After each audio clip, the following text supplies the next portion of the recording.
cordial saludo. Soy Gabriela Hurtado Selmi, coordinadora del grupo número 6 del curso de Responsabilidad Social de sexto ciclo, el cual está integrado por estudiantes de la Escuela de Derecho en sus distintas sedes.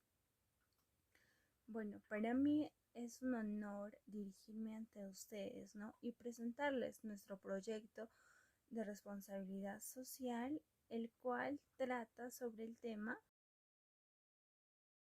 sobre los derechos que tienen las personas con capacidades diferentes para hacer frente a las adversidades de la COVID-19. Bueno, para empezar, tenemos que ver la realidad del problema, ver cómo se ha suscitado todo esto. Descripción de la realidad. Actualmente nos encontramos en un estado de emergencia por el COVID-19, originada por el coronavirus SARS-CoV-2. Esto puso en jaque no solo a las naciones, sino a la sociedad en general. Y dentro de esta sociedad, los que se vieron más afectados fueron las poblaciones vulnerables, en donde encontramos a los adultos mayores, niños y las personas con capacidades diferentes, siendo estos últimos nuestro objeto de estudio.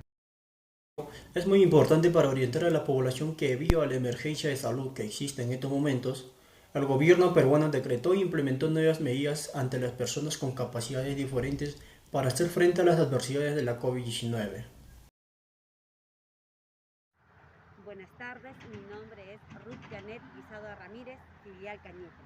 Es muy importante, ya que de esa manera se brindará orientación muy detalladamente a la población, ya que debido a la coyuntura actual, el gobierno peruano decretó y implementó nuevas medidas ante las personas con capacidades diferentes para que tengan una mejor calidad de vida ante las adversidades de COVID-19, donde las personas con capacidades diferentes se han visto afectadas.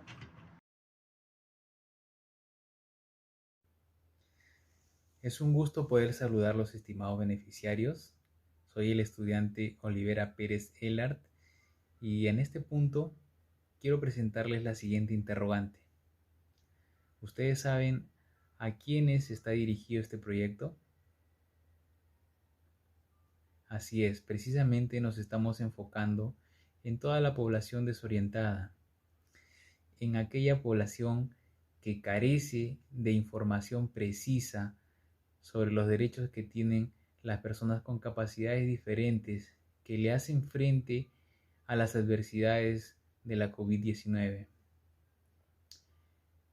Esta población son los 42 beneficiarios que fueron seleccionados intencionalmente por cada uno de nosotros y que además pertenecen a los diferentes departamentos de nuestro país.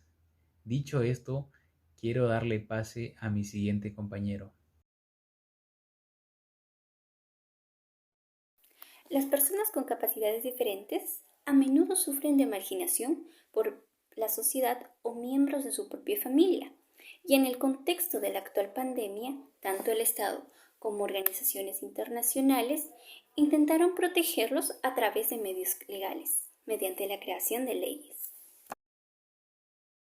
El artículo 7 de la Constitución Política del Perú prescribe que las personas con discapacidad tienen derecho al respeto de su dignidad y a un régimen legal de protección, atención, readaptación y seguridad, convirtiéndose en una obligación del Estado garantizar su cumplimiento, promoviendo las condiciones necesarias para su inclusión libre, desarrollo y bienestar en la sociedad, en espacios públicos o privados.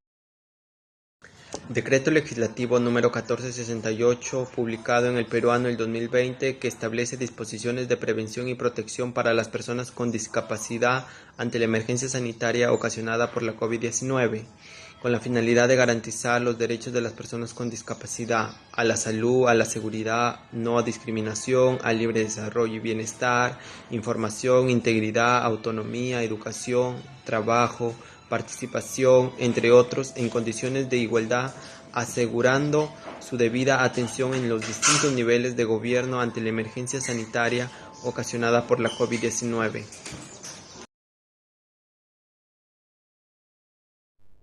El impacto del COVID-19 en las personas con discapacidades. Las personas que viven con discapacidades han sido impactadas desproporcionadamente por la pandemia del COVID-19, dado que este segmento de la población particularmente vulnerable abarca una variedad de condiciones y deficiencias.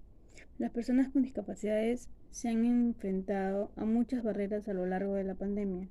Por ejemplo, pueden correr un riesgo mayor de contraer el virus debido a condiciones subyacentes, tener dificultades para adoptar medidas preventivas o tener interrupciones en los servicios de salud de los que normalmente dependen. Los otros casos que se da en las personas con discapacidades son aquellas personas que se encuentran en instituciones o que residan en algún centro de atención residencial, como por ejemplo son los centros de acogida, los hogares de refugio. También son aquellos que se encuentran en un mandato judicial, como son por ejemplo en una institución penitenciaria. De la misma manera se dice que se debe dar una inmediata atención a aquellas personas con discapacidad que se les presente un caso de un positivo ante un COVID-19.